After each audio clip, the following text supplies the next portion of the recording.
Hello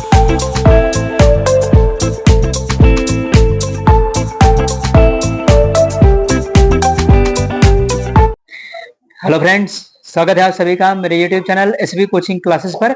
और जैसा कि मैंने आपसे अपने प्रीवियस वीडियो में डिस्कशन कर लिया था, calculation of radius of Bohr's atomic model, यानी उसके लिए जो फार्मूला था उसको मैंने आपको डिराइव करवा दिया था। यानी वहां पर त्रिज्या निकालने का फार्मूला और उससे संबंधित एक शॉर्ट न्यूमेरिकल बिल्कुल आसान सा था, उस न्यूमेरिकल की प्रैक्टिस भी मैंने आपको करवा दी थी। उसके बाद मैंने आपसे कहा था कि बोहर्स आपके परमाणु मॉडल में आपको तीन चीजें कैलकुलेट करना होता है। एक तो त्रिज्या, दूसरा वेलोसिटी यानी वेग, और तीसरा है energy, total energy, kinetic energy, potential energy. इन एनर्जी का जो योग होता है वो टोटल एनर्जी, तो टोटल एनर्जी भी उससे हम कैलकुलेट कर सकते हैं। तो आज जो हमें करना है वो वेलोसिटी या वेग का कैलकुलेशन करना है। तो वेग के लिए जो समीकरण आई थी उसके विषय में हमें क्या करना है, फार्मूला डिराइव करना है। ठीक है, तो सबसे पहले हम यहां पर लिखेंगे कि वेग की गणना करना या वेग की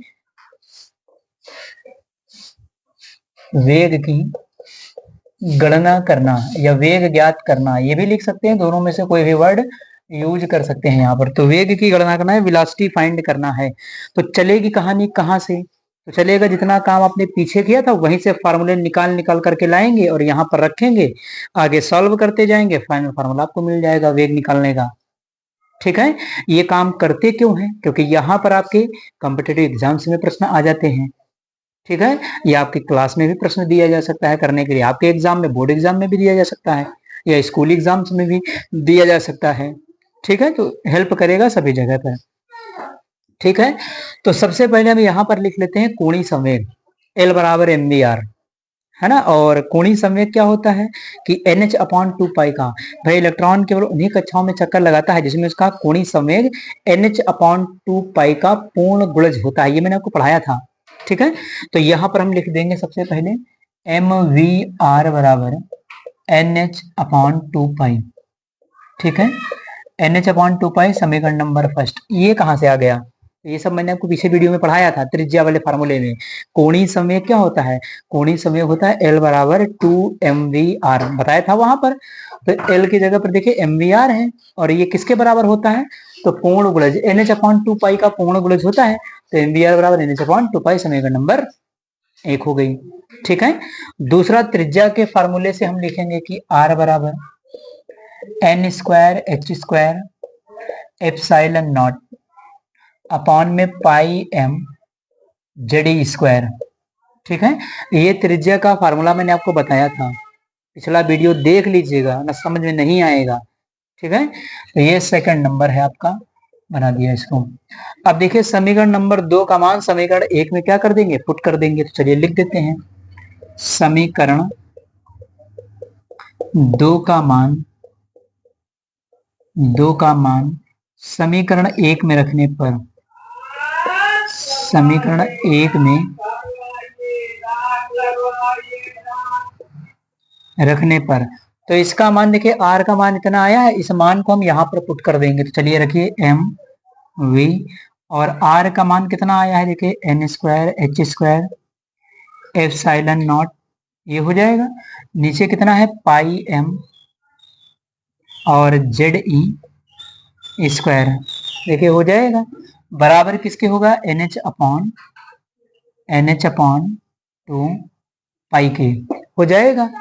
ठीक है भाई, वैल्यू मैंने यहाँ से उठा करके यहाँ पर रख दिया है केवल। अब जो कटने वाला उसको काट दीजिए, जैसे n है तो यहाँ पर n है, यहाँ पर n है, कट जाएगा।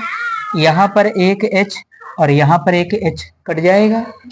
उसके बाद यहाँ पर पाई है और यहाँ पर पाई है, कट जाएगा। उसके बाद यहाँ पर m है और यहाँ पर m है, कट जाएगा। देखिए जो कटने वाला उसको काट दिया है, इधर क्या बचेगा, इधर कुछ नहीं बचेगा, इधर बचेगा 1/2।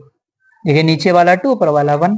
इधर क्या बचा, इधर बचा है v, और यहाँ क्या बचा, NH, और क्या बचेगा, एप्सिलॉन नॉट, और अपॉन में क्या बचा है, ZE²। देखिए इतना बचा है।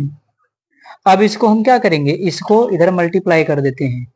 ठीक है, तो इसको जैसे मल्टीप्लाई करेंगे ये ऊपर चला जाएगा, ये नीचे आ जाएगा। ठीक है, और वो आपका v बराबर फार्मूला हो जाएगा। तो चलिए इसको हम पक्षांतर कर देते हैं, इस साइड में कर देते हैं यहाँ पर। तो ये हो जाएगा v बराबर ZE² ठीक है, देखिए ये ऊपर चला जाएगा, ठीक है, और ये सब कहाँ आ जाएगा, नीचे आ जाएगा। तो ये नीचे आ जाएगा NH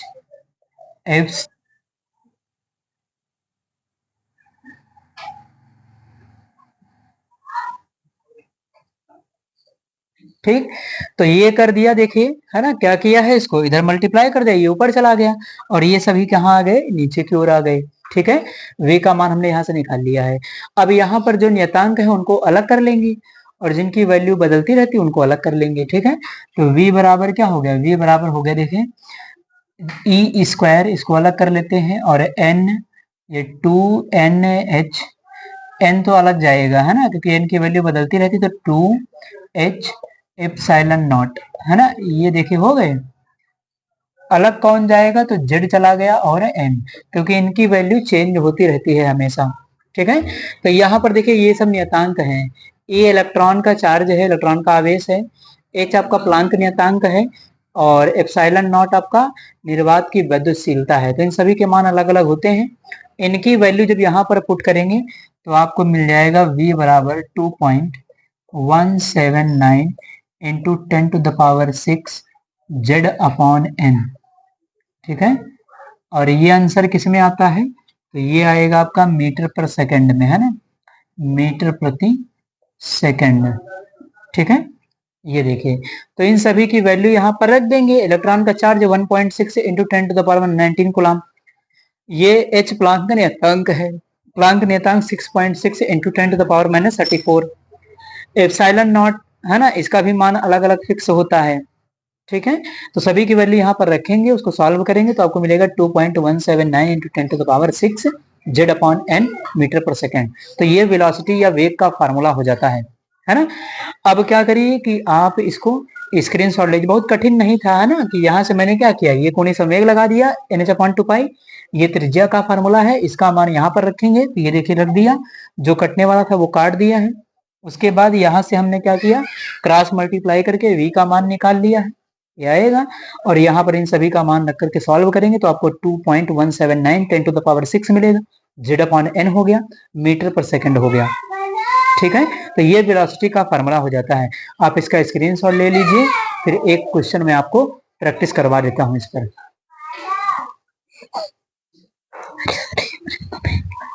तो चलिए, अब यहाँ पर देखिए एक प्रश्न मैंने ले लिया है, इसको मैं आपको सॉल्व करवा देता हूँ। देखिए प्रश्न क्या कहता है, कहता है कि हाइड्रोजन परमाणु के प्रथम बोर कक्षा में इलेक्ट्रॉन के वेग की गणना करना। कह रहा कि प्रथम बोर कक्षा, देखिए कक्षा का नाम बता दिया जाए या कोष का नाम बता दिया। कह रहा कि प्रथम, प्रथम का मतलब यह है कि पहली कक्षा है, n का मान कितना हो जाएगा 1, तो n का मान 1 हो गया।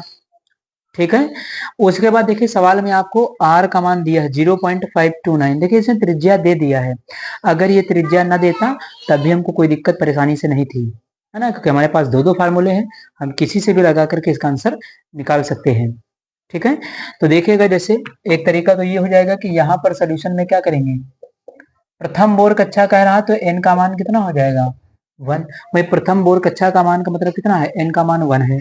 ठीक है, उसके बाद r का मान आपको दिया कितना है 0.529 इंटू 10⁻−10 मीटर आपको ये दिया है। ठीक है, उसके बाद m कितना होता है, तो इलेक्ट्रॉन का मास 9.1 × 10⁻−31 किलोग्राम। ठीक है, ये इलेक्ट्रॉन का द्रव्यमान है। ठीक है, पाई क्या होता है, तो पाई आपका 22/7 या 3.14, ये हो जाएगा, से कर सकते हैं। उसके बाद h आपका प्लांक नियतांक 6.62 इंटू 10⁻−34 जूल सेकेंड। ठीक है, ये रख लेंगे।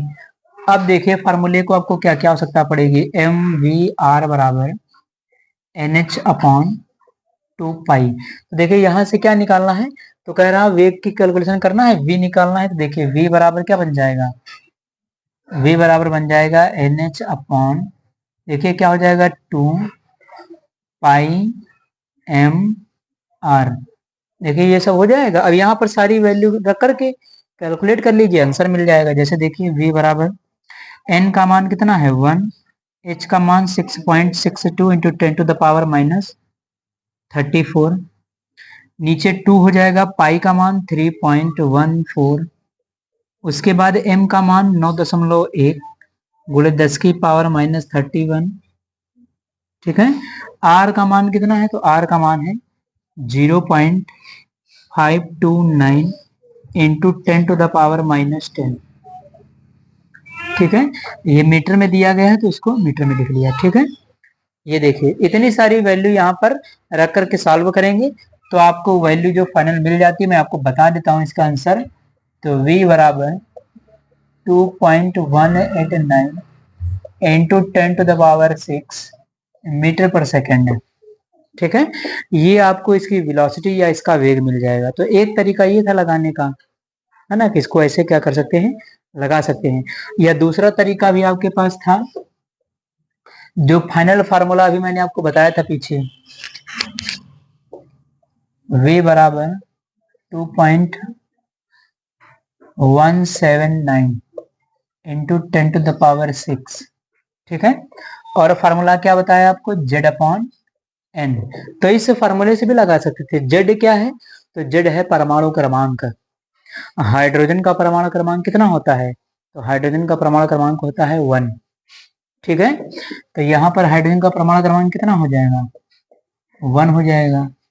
तो 2.179, ठीक है, इंटू 10⁻⁶। हाइड्रोजन का परमाणु क्रमांक कितना हो जाएगा, 1 हो जाएगा, यानी 1।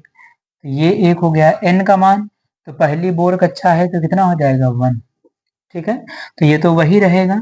तो v बराबर 2.1, ये 7 है, आगे संख्या में एक जुड़ जाता है तो 18, है ना, 18 इंटू 10⁻⁶ मीटर पर सेकेंड है, ठीक है। तो देखिए आंसर क्या है, यहां से भी आपका आ जाएगा, ठीक है। ये देखिए तो सेम एज इट इज क्या है, आंसर आपका उसी तरीके से मिल जाएगा। देखिए इसकी दिक्कत नहीं लीजिएगा कि यहाँ 9 लिखा है और यहाँ 9 नहीं लिखा है। दशमलव के बाद 2 अंक जरूर लिख लीजिए और बाकी तीसरे से कोई ज्यादा खास मतलब नहीं होता है ना। जैसे यहाँ पर ये ना लिखिए तभी कोई फर्क पड़ने वाला इससे नहीं है, ठीक है। 2 अंक जरूरी होता दशमलव के बाद, वो आप लिख दीजिए। और लिखना भी चाहे तो 9 करके भी लिख सकते हैं।